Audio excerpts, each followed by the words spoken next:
अस्सलाम वालेकुम स्टूडेंट्स। उम्मीद करता हूँ आप खैर वाफियत से होंगे। स्टूडेंट्स, सबसे पहले आपको मुबारकबाद कि आप सेकंड ईयर में शिफ्ट हो गए हैं। हमारा सेकंड ईयर के अंदर एक सब्जेक्ट है बिज़नेस स्टैटिस्टिक्स, जिसको मैं आपको पढ़ाऊँगा। सबसे पहले हम देख लेते हैं कि बिज़नेस स्टैटिस्टिक्स क्या होता है, इसका पर्पस क्या है और इसको आप नेक्स्ट टाइम कैसे यूज़ कर सकते हैं, मतलब आपकी डेली लाइफ में ये कैसे इस्तेमाल हो सकता है। स्टूडेंट, सबसे पहले हम देखते हैं जिस तरह आपका आइकम है, तो इसमें आपके सारे के सारे जो है वो नॉलेज बेस्ड काम होता है। मतलब जिसमें आपको खातेदारी का पता होता है, आपने जो है काउंटिंग करनी होती है, हर एक चीज़ के जो है हिसाब किताब रखना होता है। हमारे पास स्टैट का काम क्या होता है? स्टैट बेसिकली शुमारियात को कहते हैं। नंबर सिस्टम जिसके अंदर एग्जिस्ट होते हैं उसको हम स्टैटिस्टिक्स का नाम दे रहे होते हैं। मतलब जिसके अंदर हम किसी भी चीज़ की मेजरमेंट करते हैं वो आपकी स्टैट करवा रही होती है। जिसमें हमारे पास मल्टीप्लिकेशन होता है, एडिशन होता है, सब्सट्रैक्शन होता है और डिवीजन होता है। मतलब इस तरह का जो काम है ये आपका स्टैट करवा रहे थे। बिजनेस स्टैटिस्टिक्स में हम क्या करवा रहे होते हैं, ये देखें। जिस तरह वो कह रहा है सबसे आसान शुरुआत, let's understand statistics with beautiful visual diagrams and simple stories. ये क्या करता है? ऐसी डायग्राम्स बना देता है या ऐसे ग्राफ्स बना देता है जिससे आपका जो डाटा होता है आपको सिंप्लीफाई होता है समझने के लिए। तो ये आपका काम क्या करवा देता है? इजी वे में करवा देता है। मतलब इस तरह से ग्राफ बना देगा। ग्राफ बनाते साथ ही आपको पता चलता होगा कि आपके पहले ईयर में कितनी प्रॉफिट रही या लॉस रहा, दूसरे में, तीसरे में, चौथे। मतलब एक ग्राफ की सीरीज़ में, जिससे आपको काउंटिंग ना करनी पड़े, सिर्फ आप सकें कि आपका आया कि काम कितना किस तरह से हुआ था। ये आपका काम क्या करवाएगा? स्टैटिस्टिक्स करवाएगा। ये देखें, उसने लिखा है जी stats in our daily life, कि वो कहता है imagine keeping an account of your monthly budget. आपको महीने का क्या मतलब बजट होता है जिसमें आपकी टोटल मनी है। मैं कहता हूँ कि मेरे पास 1 लाख रुपए है, उसको मैंने डेली स्पेंड कैसे करना है, मतलब किस तरह से मैं उसको खर्च करूँगा, डेली का मैं उसको बनाऊँगा कि एक दिन के अंदर मैं 1000 जो है वो खर्चा करूँगा, 1500 करूँगा, 200 करूँगा, सॉरी 2000 करूँगा, इस तरह से। फिर मैं कहूँगा कि जब मैंने इतना खर्चा कर लिया तो मेरी मंथली जो है वो सेविंग कितनी होगी। तो ये आपकी क्या करती है? This calculation of pocket money is nothing but basic statistics. मतलब ये पॉकेट मनी को जो है वो कैलकुलेट नहीं कर रही, लेकिन क्या हो रहा है, आपके एक बेसिक स्टैटिस्टिक्स का फार्मूला लगा रहा है। किस तरह से? मैं आपको ये कहता हूँ कि आपके पास हफ्ते का आपको घर से 1000 रुपया मिला। अब आप कहते हो कि मुझे हर दिन का जो है वो मुझे एवरेज मिल जाए कि मेरी एवरेज कितनी है, एक दिन का मेरा खर्च कितना है।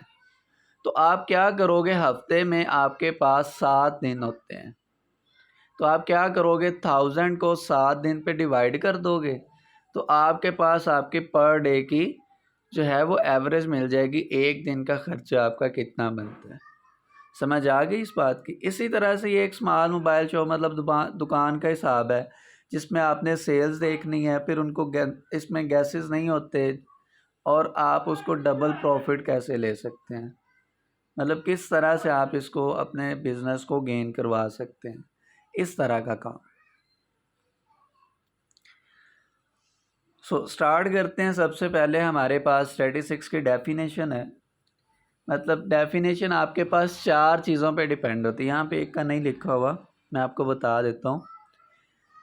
सबसे पहले क्या है जी? कलेक्शन, जमा करना, gathering raw information first. Raw information का मतलब है ऐसा डाटा जिसका कोई सीक्वेंस नहीं होता, डाटा की कोई भी तरतीब नहीं होती। इस तरह के डाटा को हम क्या कहते हैं? रॉ डाटा कहते हैं या रॉ इंफॉर्मेशन कहते हैं। देखिए वो कह रहा है counting daily sales of product in a register. एक रजिस्टर के अंदर बेतरतीब अंदाज से पड़ा हुआ एक इंसान आया, उसने इस तरह से परचेज़ की, फिर 2 घंटे के बाद वो दोबारा भी आ गया होगा, मतलब इस तरह का काम, वो रॉ इन्फॉर्मेशन होती है। इसमें हमने सबसे पहले क्या करना होता है, डाटा को कलेक्ट करना होता है। नंबर 2 पे है जी प्रेजेंटेशन, डाटा को तरतीब दे दो। वो कहता है arranging those values in clean column table easy to read graphical charts. मतलब क्या करते हैं, इसके अंदर हम इसको सीक्वेंस देते हैं जिसमें कॉलम्स हो सकते हैं, टेबल्स की फॉर्म में हो सकता है, इजी टू रीड मतलब इसको पढ़ना आसान हो जाए, किसकी फॉर्म में, ग्राफिकल या चार्ट्स की फॉर्म में। नेक्स्ट है हमारे पास मतलब एनालिसिस करना। इसमें क्या करते हैं, analyze clean graph to make the smartest and most profitable choices. मतलब किस तरह से हम इसको एनालिसिस करेंगे कि जिससे हमें पता चल सके कि हमारा स्मार्टेस्ट वे कौन सा था और प्रॉफिटेबल चॉइस किस तरह से हुई हमारी। अच्छा, लास्ट पे आपके पास डिसीजन मेकिंग आ जाता है। मतलब एनालिसिस और डिसीजन मेकिंग ये दोनों मर्ज हैं यहाँ पे। एनालिसिस का मतलब तरतीब दे देना, मतलब उसको जायज़ा लेना, और इंटरप्रेट का मतलब है कि हम किस तरह से इसको प्रॉफिट ले सकते हैं, या किस तरह से हम अपने बिज़नेस का जायज़ा ले सकते हैं, या आप ये कह सकते हो कि हम किस तरह से अपने बिज़नेस को गेन करवा सकते हैं। अब इसकी अगर नहीं समझ लगी, मैं आपको एग्जांपल से समझाता हूँ। हमारे पास, मैंने कहा कि एक रेस्टोरेंट है जिसका 5 साल का रिकॉर्ड देखा, हर साल का अलग अलग मेजरमेंट की कि एक साल में उन्होंने क्या प्रॉफिट किया, दूसरे में, तीसरे में, चौथे में, पाँचवें में।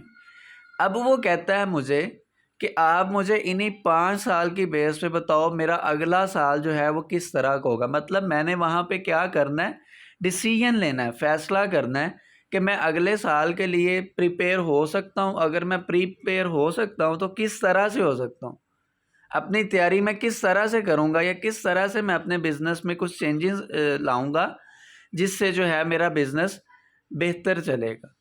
तो ये काम क्या करेगा, हमारा डिसीजन करेगा। मतलब आपकी स्टैट इस पे रूल लगेगा। तो वो क्या करेगा, पहले आपके डाटा को कलेक्ट करेगा, 5 साल के रिकॉर्ड को देखेगा, फिर क्या करेगा, उसको प्रेजेंट करेगा, 1 बाय 1 चेक करेगा, एनालाइज करेगा, हर एक एक चीज़ को जो है वो मेजरमेंट करेगा, मैथमेटिकल फार्मूला लगाएगा, और लास्ट पे जाके वो बताएगा कि जी आपने पहले साल में क्या क्या चीज़ें रखी थी, या क्या क्या मेन्यू था, इसमें आपका क्या क्या टेस्ट का रिव्यूज़ थे, वो देखना है। फिर उसके बाद सेकंड में आ जाओगे तो सेकंड के अंदर आपके पास आ जाएगा प्रेजेंटेशन, मतलब उसको तरतीब देना, 1 बाय 1 आप हर एक एक चीज़ को सीक्वेंस वाइज चेक करोगे।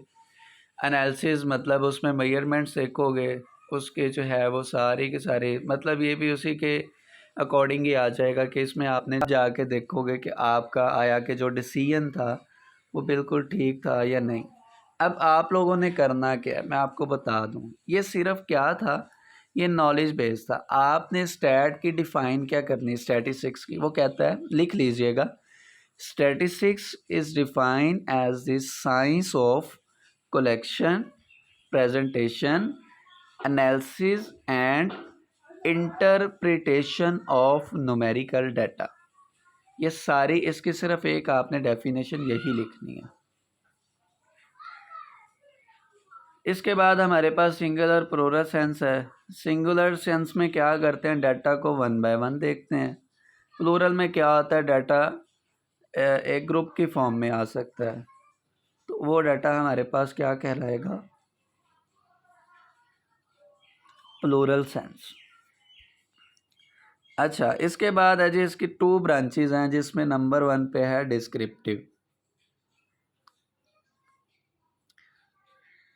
देखो वो कह रहा है describe only what you can see directly. आप कौन सा काम डायरेक्ट कर सकते हो, तो वो डाटा कौन सा कहलाएगा, डिस्क्रिप्टिव। अब डिस्क्रिप्टिव की मैं आपको डिफाइन लिखवा देता हूँ, वो लिख लीजिएगा। डिस्क्रिप्टिव की the branch of statistics that is used in the science of collection, presentation and analysis of numerical data। ये 3 चीज़ें यूज़ होंगी। और इसके साथ ही साथ जो आपका इन्फ्रेंशियल स्टैटिस्टिक्स है, ये क्या काम करता है, ये आपको डिसीजन की बेस पे आपको डाटा देता है जो कि ग्राफ की फॉर्म में होता है या पिक्चर की फॉर्म में होता है। तो आप इसकी भी डेफिनेशन लिख लीजिएगा, the branch of statistics that deals with drawing inference about population on the basis of sample information. Student, ये था हमारा आज का लेक्चर। उम्मीद करता हूँ आपको इस लेक्चर की समझ आई होगी। अगर आपको लेक्चर में कोई भी कन्फ्यूजन हो तो आप मेरे से व्हाट्सएप पे रब्ता कर सकते हैं। जज़ाकल्लाह, अल्लाह हाफ़िज़।